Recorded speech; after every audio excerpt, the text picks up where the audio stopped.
Hello ನಮಸ್ಕಾರ ರೀ. So ಈ ರೀತಿ ನೀವೇನಾದರೂ ಹೂಕೋಸು ಪಲ್ಯನ ಮಾಡಿದ್ರಂದ್ರೆ ಮನೆ ಮಂದಿ ಎಲ್ಲರೂ ನಿಮ್ಮ ಫ್ಯಾನ್ ಆಗ್ತಾರೆ ನೋಡ್ರಿ ನಿಮ್ಮ ಅಡುಗೆಗೆ. ಸೊ ಅಷ್ಟು ಟೇಸ್ಟಿಯಾದಂಥ ಹೂಕೋಸು ಗ್ರೇವಿನ ನಿಮ್ಗೆ ಯಾವ ರೀತಿ ಹೆಂಗೆ ಮಾಡೋದಂತ ತೋರಿಸ್ಕೊಡ್ತೀನಂತ. ಸೊ ಯಾರೆಲ್ಲ ಮೊದಲೇದಾಗಿ ನಮ್ಮ ಚಾನಲ್ನ ನೋಡಕತ್ತೀರಿ ಪ್ಲೀಸ್ ದಯವಿಟ್ಟು ಸಬ್ಸ್ಕ್ರೈಬ್ ಮಾಡಿಕೊಂಡು ಹಂಗೆ ಒಂದು ಬೆಲ್ ಬಟನ್ ಮೇಲೆ ಕ್ಲಿಕ್ ಮಾಡಿ ಒಂದು ಲೈಕ್ ಮಾಡಿರಿ. ಸೊ ಬನ್ರಿ ಇವತ್ತಿನ ದಿನ ಅಗದಿ ಮಸ್ತಂಗಿರುವಂಥ ಹೂಕೋಸು ಗ್ರೇವಿನ ಮಾಡಿ ತೋರಿಸ್ತೀನಂತ.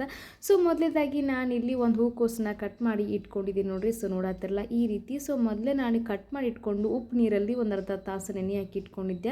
ಇವಾಗ 2 ಗ್ಲಾಸ್ದಷ್ಟು ನೀರನ್ನು ಹೆಸರಿಟ್ಕೊಂಡು ಅದಕ್ಕೆ ಒಂದು ಸ್ವಲ್ಪ ಉಪ್ಪು ಒಂದು ಸ್ವಲ್ಪ ಅರಿಶಿನ ಹಾಕ್ಕೊಂಡ್ಬಿಟ್ಟು ಈ ಹೂಕೋಸನ್ನ ಒಂದು 2 ರಿಂದ 3 ನಿಮಿಷ ನಾವು ಕುದಿಯಾಕ ಬಿಡೋಣಂತ. ಹಂಗೆ ಈ ಕಡೆ ನಾನು ಮಸಾಲೆಗೆ ರೆಡಿ ಮಾಡ್ಕೋತೀರಂತ. ಸೊ ನಾ ತೋರಿಸಿದಂಥ ಮಸಾಲೆ ನೀವು ರೆಡಿ ಮಾಡಿ ಹೂಕೋಸಿಗೆ ಹಾಕಿದ್ರಂದ್ರೆ ಸಖತ್ತಾಗಿರುವಂಥ ಟೇಸ್ಟಿ ಆದಂಥದ್ದು ಹೂಕೋಸು ಪಲ್ಯ ರೆಡಿ ಆಗತ್ತೆ. ಸೊ ಭಾಳ ಸಿಂಪಲ್ ಅದ, ಹಾಗೆ ಮಾತ್ರ ಗ್ರೇವಿ ಮಾತ್ರ ಅನಾಮತ ಆಗತ್ತೆ ನೋಡ್ರಿ. ಇದಕ್ಕೆ ಒಂದು 2 ಉಳ್ಳಾಗಡ್ಡಿ, ಹಂಗೆ ಒಂದು 10-12 ಗೋಡಂಬಿ ಪೀಸು, ಹಾಗೆ ಒಂದು ಸ್ವಲ್ಪ ಶುಂಠಿ, ಒಂದು ಗಡ್ಡೆ ಬೆಳ್ಳುಳ್ಳಿನ ಎಣ್ಣೆ ಒಳಗೆ ಹಾಕ್ಕೊಂಡ್ಬಿಟ್ಟು ಇದು ಉಳ್ಳಾಗಡ್ಡಿ ಕಲರ್ ಎಲ್ಲ ಚೇಂಜ್ ಆಗ್ಬೇಕು ನೋಡ್ರಿ, ಆ ರೀತಿ ನಾವು ಫ್ರೈ ಮಾಡ್ಕೋಬೇಕಾಗತ್ತೆ. ಹಂಗೆ ಈ ಕಡೆ ಏನು ಫ್ಲವರ್ ಏನು ಕುದಿಯಾಕೆ ಇಟ್ಟಿದ್ವಲ್ಲ ಸೊ ಅದನ್ನು ಕೂಡ ಕುದಿಯಾಕತ್ತೈತಿ. ಈ ಕಡೆ ಮಸಾಲೆ ನೋಡಿದ್ರಲ್ಲ ಈ ರೀತಿ ಇಷ್ಟು ಮೆತ್ತಗೆ ಆಗ್ಬೇಕು ನೋಡ್ರಿ. ಅಂದರೆ ಇದೆ ಉಳ್ಳಾಗಡ್ಡಿದು ಕಲರ್ ಎಲ್ಲನೂ ಸ್ವಲ್ಪ ಪಿಂಕ್ ಆಗಿ ಬರಬೇಕು. ಸೊ ಆ ರೀತಿ ನೀವು ಫ್ರೈ ಮಾಡ್ಕೊಳ್ಬೇಕಾಗತ್ತೆ. ಇವಾಗ ಗ್ಯಾಸ್ ಆಫ್ ಮಾಡಿಕೊಂಡು ಬಿಟ್ಬಿಡ್ತೀನಂತ. ಒಂದು ಜಾರಿಗೆ ಹಾಕ್ಕೊಂಡಿದ್ದೀನಿ, ಅದಕ್ಕೆ ಒಂದು ಟೊಮೆಟೊ ಕಟ್ ಮಾಡಿ ಹಾಕ್ಕೊಂಡು ಪೂರ್ತಿ ನೈಸಾಗಿ ನಾವು ರುಬ್ಕೊಳ್ಬೇಕಾಗತ್ತೆ ನೋಡ್ರಿ. ಸೊ ತೋರಿಸಿದ್ನಲ್ಲ ಇಷ್ಟು ನೈಸಾಗಿ ರುಬ್ಕೋಬೇಕಾಗತ್ತೆ. ನೀರು ನಿಮಗೆ ಸ್ವಲ್ಪ ಬೇಕನ್ಸಿದ್ರೆ ಸ್ವಲ್ಪ ನೀರು ಹಾಕ್ಕೊಂಡ್ಬಿಟ್ಟು ರುಬ್ಕೋಬೋದು. ಈ ಕಡೆ ಹೂಕೋಸು ಕೂಡ ಚೆನ್ನಾಗಿ ಕುದಿಯಾಕತ್ತೈತಿ. ಇಷ್ಟು ಇದೆಲ್ಲ ಹಸಿ ವಾಸನೆ ಎಲ್ಲನೂ ಹೋಗಿಬಿಡತ್ತೆ ನೋಡ್ರಿ.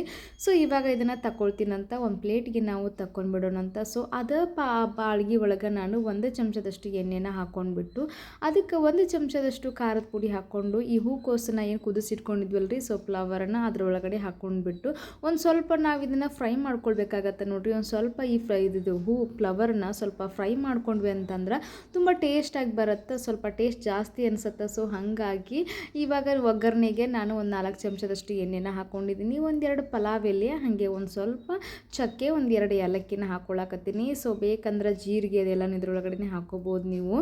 ಸೊ ಇದನ್ನ ಸ್ವಲ್ಪ ಎಣ್ಣೆಯೊಳಗೆ ಸ್ವಲ್ಪ ಫ್ರೈ ಮಾಡ್ಕೊಳ್ಳೋಣ ಅಂತ ಮಾಡ್ಕೊಂಡ್ಬಿಟ್ಟು ನಾವೇನು ಮಸಾಲೆನ ರುಬ್ಬಿಟ್ಕೊಂಡಿದ್ವಲ್ರಿ ಸೊ ಅದನ್ನ ಇದ್ರೊಳಗಡೆ ಹಾಕ್ಕೊಳ್ತೀನಂತ. ಸೊ ಭಾಳ ಸಿಂಪಲ್ ಆಗೈತಿ. ನೀವೇನು ಇಟ್ಕೊಂಡಿರ್ತಾರಲ್ಲ ಮಸಾಲೆ ಸೊ ಗ್ರೇವಿಗೆ ಅದು ಹಾಕ್ಕೊಂಡ್ಬಿಟ್ವಿ ಅಂದ್ರೆ ಮಸಾಲೆ ಸೊ ತುಂಬ ಚೆನ್ನಾಗಿ ಬರುತ್ತೆ. ಅದಷ್ಟು ಹಾಕ್ಕೊಂಡ್ಬಿಟ್ಟು ಪೂರ್ತಿ ಇದು ಸ್ವಲ್ಪ ಎಣ್ಣೆ ಒಳಗೆ ಸ್ವಲ್ಪ ಫ್ರೈನ ಮಾಡ್ಕೊಳ್ಬೇಕಾಗತ್ತೆ ನೋಡ್ರಿ. 1 ರಿಂದ 2 ನಿಮಿಷ ನೀವು ಫ್ರೈ ಮಾಡ್ಕೊಂಡ್ರಂದ್ರೆ ಆಯಿಲ್ ಸ್ವಲ್ಪ ಬಿಡಾಕ ಜಾಸ್ತಿ ಅನಿಸುತ್ತೆ.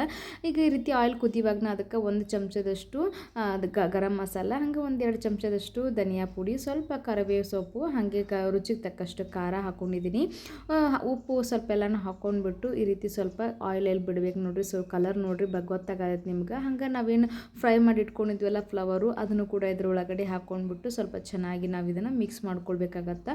ಮಸಾಲೆ ಪೂರ್ತಿ ಎಲ್ಲದಕ್ಕೂ ಹೊಂದ್ಕೋಬೇಕು ನೋಡ್ರಿ, ಆ ರೀತಿ ನಾವು ಸ್ವಲ್ಪ ಮಿಕ್ಸ್ ಮಾಡ್ಕೊಳ್ಳೋಣಂತ.